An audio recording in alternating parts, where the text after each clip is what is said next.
മഹാലക്ഷ്മി സീരിയലിൻ്റെ പുതിയൊരു എപ്പിസോഡിൻ്റെ promo review വിശേഷങ്ങളിലേക്ക് എല്ലാവർക്കും സ്വാഗതം. അങ്ങനെ നമ്മളുടെ കണ്ണനും മഹാലക്ഷ്മിയും കമലേശ്വരത്ത് വരുന്ന സമയത്ത് ദുർഗയും അതുപോലെ കരുണയും കണ്ണനെയും മഹാലക്ഷ്മിനെയും നല്ലോണം തന്നെ പരിഹസിച്ച് സംസാരിക്കുന്നുണ്ട്. ആ സമയത്ത് മഹാലക്ഷ്മി പറയുന്നുണ്ട്, ഇവളുടെ അച്ഛനും മുത്തശ്ശിയും എന്ത് ചെയ്താലും അത് ഇവളുടെയും കൂടി അറിവോടുകൂടിയ എന്നെ തട്ടിക്കൊണ്ടുപോയ കാര്യം ഇവൾക്ക് അറിയായിരിക്കും. ആ സമയത്ത് കരുണയുടെ മുഖമൊക്കെ അങ്ങോട്ട് മാറുന്നുണ്ട്. നമ്മളുടെ ദുർഗയാണെങ്കിൽ ഒന്നും മിണ്ടാതെ മുഖം കുനിച്ച് നിൽക്കുന്നുണ്ട്. അന്നേരം നമ്മളുടെ ഉണ്ണി മേളിൽ നിന്ന് ഇങ്ങോട്ട് ഇറങ്ങി വരുന്നത് കാണുമ്പം കണ്ണൻ പറയുന്നുണ്ട്, നീ വന്നേടാ, നീയും അറിഞ്ഞില്ലേ വിവരങ്ങളൊക്കെ എന്ന് ചോദിക്കുമ്പം ഞാനൊന്നും അറിഞ്ഞിട്ടില്ല എന്ന് അവൻ പറയുന്നുണ്ട് കേട്ടോ. ആ സമയം കണ്ണൻ പറയുന്നുണ്ട്, നിങ്ങളുടെ 3 പേരുടെയും അറിവോടുകൂടി തന്നെയാണ് ഇതെല്ലാം നടന്നിരിക്കുന്നത്. എന്തായാലും ഒരു പ്രാവശ്യം കൂടി ഇയാളുടെ ജീവന് ആപത്തൊന്നും വരാതെ ഇയാൾ രക്ഷപ്പെട്ടിട്ടുണ്ട്. ഇയാളെ രക്ഷപ്പെടുത്തിയത് വേറെ ആരുമല്ല, മാർക്കോയ. ഇനിയും ഇതുപോലെയുള്ള പെരുമാറ്റങ്ങൾ നിങ്ങളുടെ ആരുടെയെങ്കിലും ഭാഗത്തുനിന്ന് ഉണ്ടായാൽ മാർക്കോ എങ്ങനെ പ്രതികരിക്കുമെന്നൊന്നും എനിക്ക് പറയാൻ പറ്റില്ല. ഞാൻ മാർക്കോയെ തടയാനും പോവില്ല, നിങ്ങളെ ഒന്നും ചെയ്യാനും പറയില്ല. അതുകൊണ്ട് ഇനി നിങ്ങൾ മുന്നോട്ട് പോകുമ്പം സൂക്ഷിച്ചു പോകുകയാണെങ്കിൽ നിങ്ങളുടെ ജീവനും ആരോഗ്യത്തിനും അത് തന്നെയായിരിക്കും നല്ലത്. ഇതിനു മുമ്പ് നിങ്ങൾക്ക് പല അനുഭവങ്ങളും ഉണ്ടായിട്ടുണ്ട്, എന്നിട്ടും നിങ്ങൾ അതിൽ നിന്നൊന്നും ഒരു പാഠം ഉൾക്കൊണ്ട് നന്നാവാൻ തീരുമാനിച്ചിട്ടില്ല. ഇപ്പം തന്നെ കരുണയുടെ കുഞ്ഞു പോവാൻ കാരണക്കാർ ഇവളും ഇവളുടെ അച്ഛനും മുത്തശ്ശിയും തന്നെയാണ്. എന്നിട്ട് ആ കുറ്റം ഇയാളുടെയും എൻ്റെയും തലയിൽ കെട്ടിവെക്കാനാണ് അവർ ശ്രമിച്ചുകൊണ്ടിരിക്കണേ.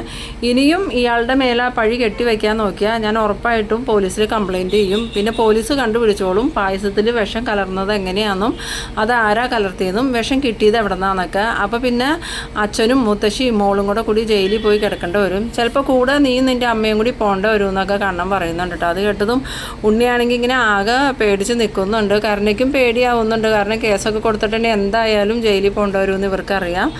ആ സമയത്ത് ദുർഗ പറയുന്നുണ്ട്, നിങ്ങൾ എന്തൊക്കെ ആവശ്യമില്ലാത്ത കാര്യങ്ങളാണ് കണ്ണായി പറയണത്. അങ്ങനെ ആരെങ്കിലും സ്വന്തം കുഞ്ഞിനെ നശിപ്പിക്കുമെന്ന് ചോദിക്കുമ്പം അവർ അറിഞ്ഞുകൊണ്ടല്ല, എന്നെയും ഇയാളെയും കൊല്ലാൻ വേണ്ടിയിട്ട് പായസത്തിൽ വിഷം കലർത്തി. അത് ദൈവഹിതം ഇങ്ങനെ ആയതുകൊണ്ട് അത് കരുണ തന്നെ കുടിച്ചു. കരുണയുടെ കുഞ്ഞു പോയി. അതിന് നിമിത്തമായത് അവർ തന്നെ, അല്ലാതെ പായസത്തിൽ വിഷം ചേർത്തത് ഞങ്ങളല്ലല്ലോ എന്ന്. അപ്പോൾ എന്തായാലും ഞങ്ങൾക്ക് നിങ്ങളോട് ഒരു കാര്യം മാത്രമേ പറയാനുള്ളൂ. ഇനിയെങ്കിലും നിങ്ങളുടെ ഈ കൊലവിളി നിർത്തി നിങ്ങൾ നിങ്ങളുടെ കാര്യം നോക്കി നടക്കുവാണെങ്കിൽ അതായിരിക്കും നിങ്ങൾക്ക് നല്ലത്. എന്നാൽ വാടോ നമുക്ക് പോകാമെന്നും പറഞ്ഞ് കണ്ണൻ മഹാലക്ഷ്മിയെ വിളിച്ചുകൊണ്ട് റൂമിലോട്ട് പോകുന്നുണ്ട്. റൂമിൽ ചെന്നത് നമ്മളുടെ മഹാലക്ഷ്മി ആണെങ്കിൽ വേഗം തന്നെ വാതിലടച്ച് കുറ്റിയിടുന്നുണ്ട്. എന്നിട്ട് കണ്ണനോട് ഇനി കണ്ണേട്ടനെ എഴുന്നേറ്റ് നടന്നു എന്ന് പറയണു. ആ സമയം കണ്ണൻ സന്തോഷത്തോടു കൂടി എഴുന്നേറ്റ് അതിലിങ്ങനെ നടക്കണമൊക്കെ ഉണ്ട്.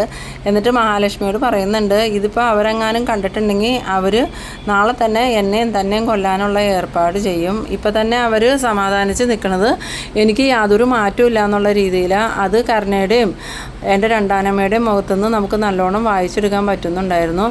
ഞാൻ ആ വീൽ ചെയറിൽ വന്ന് ഇറങ്ങി ഇങ്ങോട്ട് വരുന്ന സമയത്ത് തന്നെ അവരുടെ മുഖത്ത് നല്ലൊരു സന്തോഷം ഉണ്ടായിരുന്നു.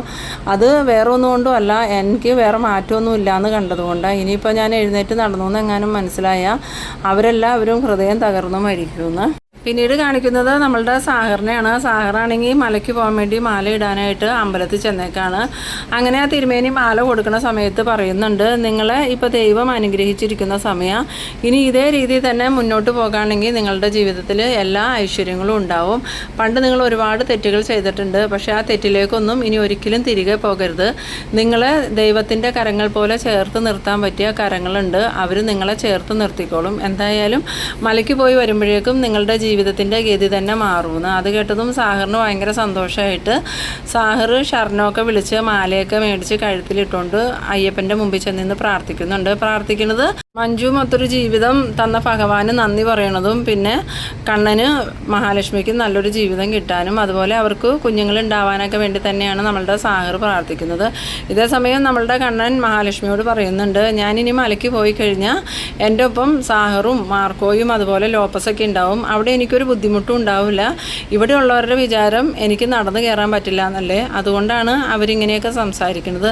എന്തായാലും അയ്യപ്പ ദർശനം നടത്തി കഴിഞ്ഞാൽ ഞാൻ അയ്യപ്പനോട് ആദ്യം തന്നെ പ്രാർത്ഥിക്കാൻ പോകുന്നത് എൻ്റെ മനസ്സിലെ ഓരോ കാര്യങ്ങളായിരിക്കും. ആ സമയത്ത് മഹാലക്ഷ്മി ചോദിക്കുന്നുണ്ട്, കണ്ണേട്ടന് എന്താ പ്രാർത്ഥിക്കാൻ പോണേന്ന് ചോദിക്കുമ്പോൾ ഞാൻ വേറൊന്നുമല്ല, എത്രയും പെട്ടെന്ന് നമ്മളുടെ ഒരു കുഞ്ഞിനെ മടിയിൽ വെച്ച് താലോലിക്കാനുള്ള അവസരം തരണേന്ന് മാത്രമേ ഞാൻ പ്രാർത്ഥിക്കണുള്ളൂ. ഇപ്പം നമ്മളുടെ ഏറ്റവും വലിയ ആഗ്രഹം അതല്ലേ മഹീന. അത് കേട്ടതും മഹാലക്ഷ്മി ആണെങ്കിൽ സന്തോഷത്തോടു കൂടി ചിരിക്കുന്നുണ്ട്. എന്നിട്ട് പറയുന്നുണ്ട്, അതൊക്കെ നടക്കും കണ്ണേട്ട. ആ ഒരു അമ്മയില്ലേ, ആ അമ്മ എന്നോട് എന്തൊക്കെ പറഞ്ഞിട്ടുണ്ടോ അതൊക്കെ ഇതുവരെയും എൻ്റെ ജീവിതത്തിൽ നടന്നിട്ടുണ്ട്, ഒന്നും തെറ്റിപ്പോയിട്ടില്ല.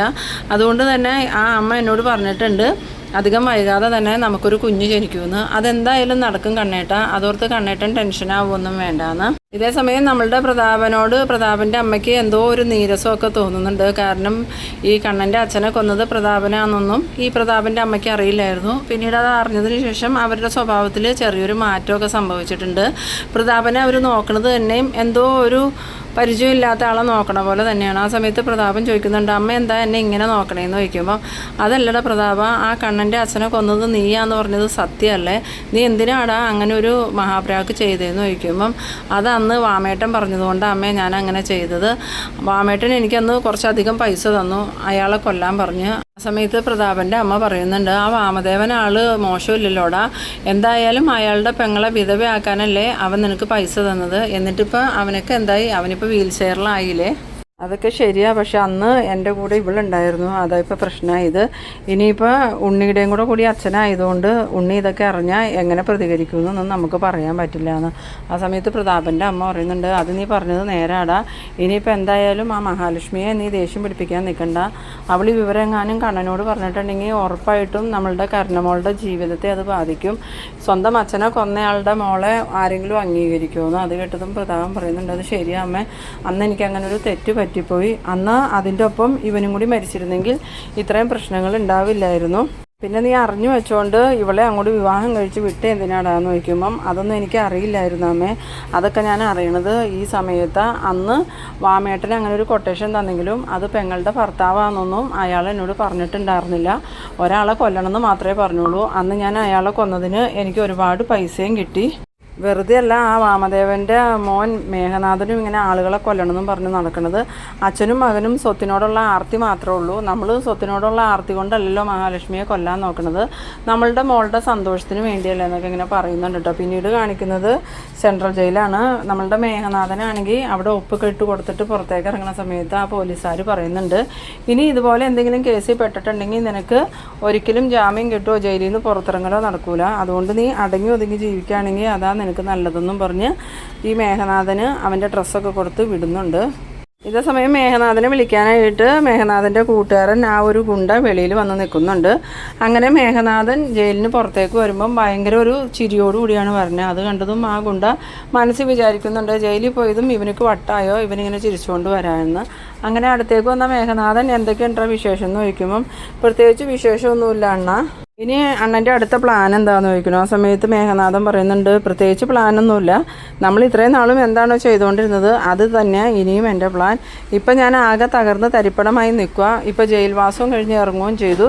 ഇനി മറ്റുള്ളവരെ കൊല്ലാനൊന്നും എനിക്കൊരു മടി ഉണ്ടാവില്ല. അതുകൊണ്ട് തന്നെ എൻ്റെ ജീവിതം ഇങ്ങനെയാക്കിയവരെ ഞാൻ ഒരിക്കലും വെറുതെ വിടാൻ പോകുന്നില്ല. പ്രത്യേകിച്ച് മഞ്ജുവിനെയും സാഹിറിനെയും അതുപോലെ ആ കണ്ണനെയും മഹാലക്ഷ്മിനെയും തകർത്ത് തരിപ്പണമാക്കിയിട്ട് ഞാനിനി അടങ്ങിയിരിക്കുള്ളൂ എന്ന്. ഇനിയിപ്പോൾ അണ്ണനെ എങ്ങോട്ടാ പോണേന്ന് ചോദിക്കുമ്പം, എന്തായാലും നേരെ വീട്ടിലേക്ക് പോയേക്കാം, അച്ഛനെയും അമ്മേനെയും കണ്ടിട്ട് ബാക്കി കാര്യങ്ങൾ നമുക്ക് പ്ലാൻ ചെയ്യാം, എന്തായാലും നീ എൻ്റെ കൂടെ തന്നെ വേണമെന്ന് പറയുമ്പോൾ ഗുണ്ട പറയുന്നുണ്ട്, അതിൽ പേടിക്കുകയൊന്നും വേണ്ട, ഞാൻ അണ്ണൻ്റെ കൂടെ തന്നെ ഉണ്ടാവുമെന്ന്. അങ്ങനെ നമ്മളുടെ മേഘനാഥൻ്റെ വീട്ടിലോട്ട് ചെല്ലുന്നുണ്ട്. വാമദേവൻ്റെ അടുത്തേക്ക് ചെല്ലുമ്പം വാമദേവൻ പറയുന്നുണ്ട്, എന്നാലും നീ ആ സാഗറിന് കുടുക്കിയപ്പോൾ നീ തന്നെ കുടുങ്ങിയിലോടാ, നിന്നോട് പല പ്രാവശ്യം ഞാൻ പറഞ്ഞതല്ലേ ഇനിയും കണ്ണനെയും മഹാലക്ഷ്മിനെയും ഉപദ്രവിക്കാനായിട്ട് പോകണ്ടെന്ന്. ആ സമയത്ത് മേഘനാഥൻ പറയുന്നുണ്ട്, അച്ഛനൊന്നും മിണ്ടാണ്ടിരിക്കച്ചാ, ഇനി ആ കണ്ണനെയും മഹാലക്ഷ്മിനെയും വെറുതെ വിടണ പ്രശ്നമില്ല, രണ്ടുപേരെയും ഞാൻ മനസ്സമാധാനമായിട്ട് ജീവിക്കാൻ അനുവദിക്കൂലെന്ന്. ആ സമയത്ത് സീമന്തിരി അങ്ങോട്ട് വന്നിട്ട് പറയുന്നുണ്ട്, നിനക്ക് അവരെ ഒന്നും ചെയ്യാൻ പറ്റില്ല. ഇപ്പം തന്നെ കണ്ണനെയും മഹാലക്ഷ്മിനെയും കൊല്ലാനായിട്ട് കരുണ പായസത്തിൽ വിഷം ചേർത്തു, എന്നിട്ട് ആ പായസം കുടിച്ചതാരാ? കരുണ തന്നെ. നഷ്ടം സംഭവിച്ചതും കരുണയ്ക്ക് തന്നെ, കരുണയുടെ കുഞ്ഞ് മരിച്ചുപോയി.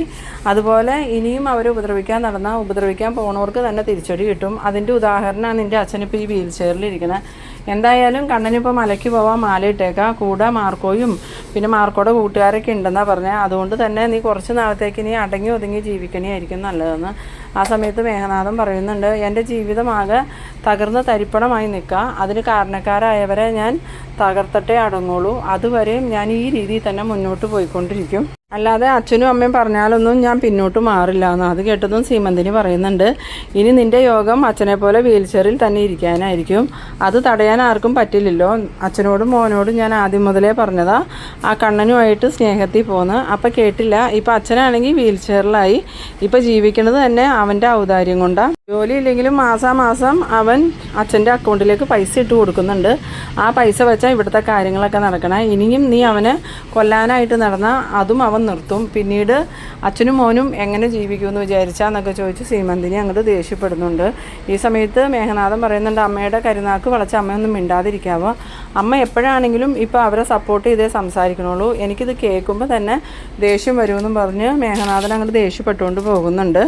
പിന്നീട് നമ്മളുടെ സാഗറാണെങ്കിൽ മഞ്ജുവിൻ്റെ അടുത്ത് വന്നിട്ട് പറയുന്നുണ്ട്, മഞ്ജു ഇത്രയും ദിവസത്തെ നമ്മളുടെ സമാധാനമൊക്കെ നഷ്ടപ്പെട്ടു. ആ സമയത്ത് മഞ്ജു ചോദിക്കുന്നുണ്ട്, എന്ത് പറ്റി സാഗറേട്ടാന്ന് ചോദിക്കുമ്പം വേറൊന്നും അല്ല മഞ്ജു, ആ മേഘനില്ലേ അവൻ ജയിലിൽ നിന്ന് ഇറങ്ങിയിട്ടുണ്ട്, ഏത് നിമിഷവും അവൻ നമ്മളെ തേടി വരും. അന്നേ അവൻ പറഞ്ഞിട്ടുണ്ടായിരുന്നു ജയിലിൽ നിന്ന് ഇറങ്ങി ആദ്യം തന്നെ വരുന്നത് നമ്മുടെ അടുത്തേക്കായിരിക്കുമെന്ന്. അതുകൊണ്ട് മഞ്ജു എപ്പോഴും ഒന്ന് സൂക്ഷിച്ച് നിൽക്കണം കേട്ടോ എന്ന്. ആ സമയം മഞ്ജു പറയുന്നുണ്ട്, അത് നേരെ സാഗരേട്ടാ, അവൻ ഒരു മൃഗത്തിൻ്റെ സ്വഭാവമുള്ളവന്, അതുകൊണ്ട് നമ്മൾ ഒരുപാട് സൂക്ഷിച്ച് വേണം നിൽക്കാമെന്ന്. അങ്ങനെ അവർ പറഞ്ഞു നിൽക്കണ ആ ഒരു സീനിലാണ് എപ്പിസോഡ് അവസാനിക്കുന്നത്. അപ്പോൾ നിങ്ങളെൻ്റെ വീഡിയോ ആദ്യമായി കാണുന്നവരാണെങ്കിൽ ചാനലൊന്ന് സബ്സ്ക്രൈബ് ചെയ്യാനും ഇഷ്ടമായാൽ ലൈക്ക് ചെയ്യാനും ഷെയർ ചെയ്യാനും മറക്കരുത്. അപ്പോൾ ഇതുപോലെ ഇൻട്രസ്റ്റിംഗ് ആയിട്ടുള്ള അടുത്തൊരു എപ്പിസോഡുമായി നമുക്ക് വീണ്ടും കാണാം. അതുവരേക്കും ബൈ ബൈ.